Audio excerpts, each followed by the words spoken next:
ایک ہی بندہ ہوتا ہے, وہی جا کے پہلے جا کے بریلویوں کا جلسہ کرتا ہے, اور بریلوی کہتے ہیں جی وہ ہمارے فرقے میں آ گیا. وہی بندہ جا کے دیوبندیوں کا جلسہ کرتا ہے, دیوبندی خوش ہوتے ہیں ہمارے جیسے, اور اسی کو اہل حدیث بلا رہے ہوتے ہیں. سارے اپنے اپنے چندوں کے چکر میں بلا رہے ہوتے ہیں, اور وہی بندے ہمارے پاس بھی آتے ہیں. لیکن ہم کہتے ہیں نا بھائی, ادھر آنا ہے تو ان فرقوں سے بھی اعلان برات کرو.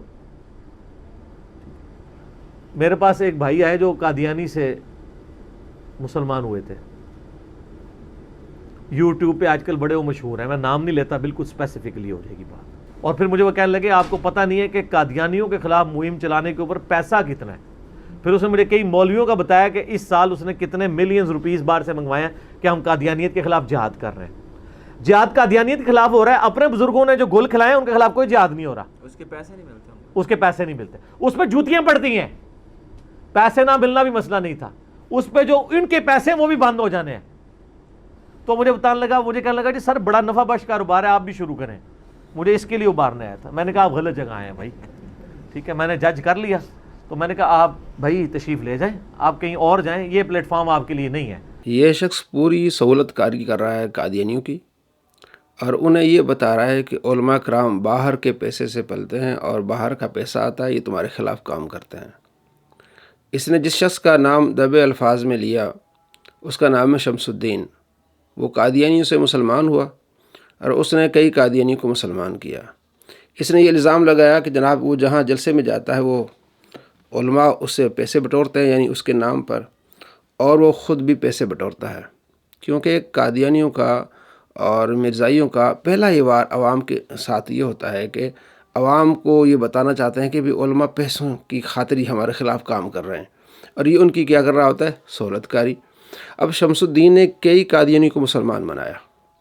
سوشل میڈیا پہ اس کا کام ہے, قادیانی سارے اس کے خلاف ہو گئے کہ تو ہمارے خلاف اس لیے کام کر رہا ہے کہ تو پیسے بٹور رہا ہے.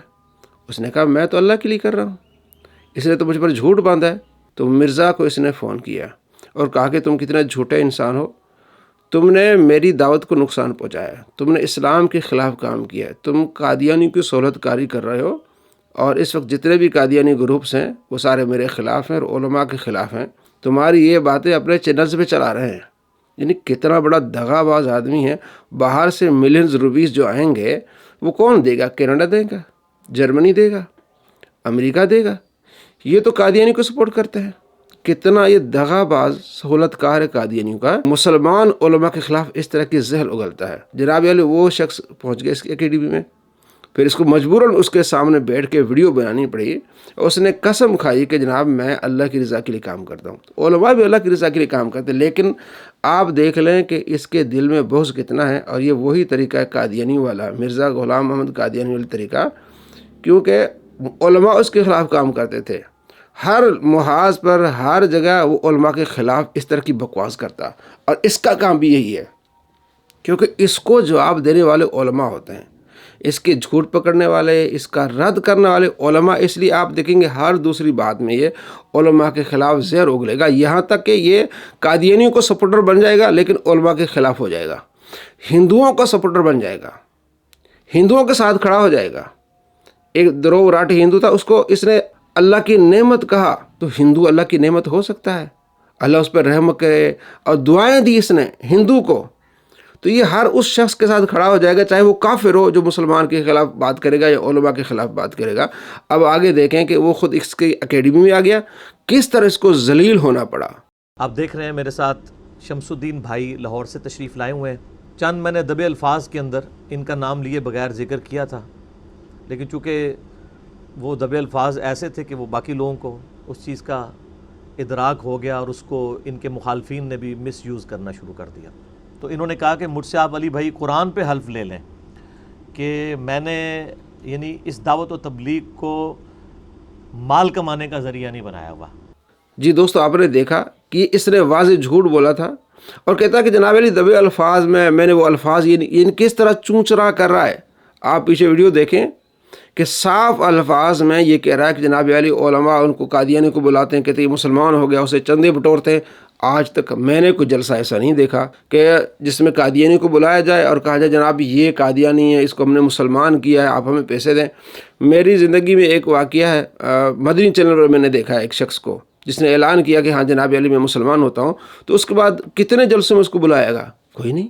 ہمیں تو یاد نہیں کہ اس طرح جلسوں میں لوگوں کو بلایا جائے قادیانی کو، ایک آدھ ہوا ہوگا کوئی واقعہ، لیکن اس نے پوری چیزوں کو رنگ کیسے دیا۔ علماء پیسے کے لالچ میں ان کو بلاتے ہیں، چندے بٹورتے ہیں۔ اصل میں اس کو تکلیف یہ ہے کہ عوام علماء سے محبت کرتی ہے اور عوام جو ہے علماء کی ہیلپ کرتی ہے، اور یہ شروع سے ہوتا آ رہا ہے۔ نبی صلی اللہ تعالیٰ علیہ وآلہ وسلم کے زمانے سے منافقوں کا یہی طریقہ تھا کہ نبی صلی اللہ تعالیٰ علیہ وآلہ وسلم کے صحابہ کو ٹونٹ کرتے تھے۔ جب آپ صلی اللہ تعالیٰ علیہ وآلہ وسلم انہیں چندے کے بارے میں، صدقات کے بارے میں بات کرتے تھے، مسلمانوں کو ٹونٹ کرتے تھے منافق۔ یہ منافقوں کا شروع میں طریقہ ہے۔ اب آج قادیانیوں کا سٹیٹس آج کی ڈیٹ میں کیا ہے؟ قادیانی بھی تو ظاہر کسی کیٹیگری میں فال کر رہے ہیں نا، تو ہم ذرا بڑی بڑی کیٹیگریز دنیا میں دیکھ لیتے ہیں مسلمانوں کی اور غیر مسلموں کی کیا ہیں۔ یا دنیا میں کوئی مسلم ہوگا یا نان مسلم ہوگا۔ نان مسلم ہوگا تو اس کی دو پھر کیٹیگری ہوں گی، یا وہ مرتد ہوگا یا وہ کافر ہوگا۔ اب قادیانیوں کو کہاں پہ آپ نے فال کروانا ہے؟ نان مسلم میں بھی آپ دیکھیں کہ ایک وہ نان مسلم ہوگا جو اہل کتاب ہے، اور ایک وہ ہے جو نان اہل کتاب ہے۔ جیسے ہندو ہیں، بدھسٹ ہیں، یہ ہیں نان اہل کتاب، اور کرسچنز اور جیوز اہل کتاب ہیں، دونوں کافر ہیں۔ اب جیوز اور کرسچنز کی کیٹیگری میں قادیانیوں کو فال کروانا ہے یا ہندوؤں اور بدھسٹ کی کیٹیگری میں فال کروانا ہے؟ جبکہ یہود و نصارہ قرآن کو سرے سے اللہ کی کتاب ہی نہیں مانتے۔ یہ جو دو بڑی چیزیں ہیں کہ نبی علیہ السلام کو ماننا اور قرآن کو ماننا، یہ چیزیں انہیں یہود و نصارہ اہل کتاب سے کیا بہتر نہیں کر دیتی ہیں؟ بالکل کریں گے۔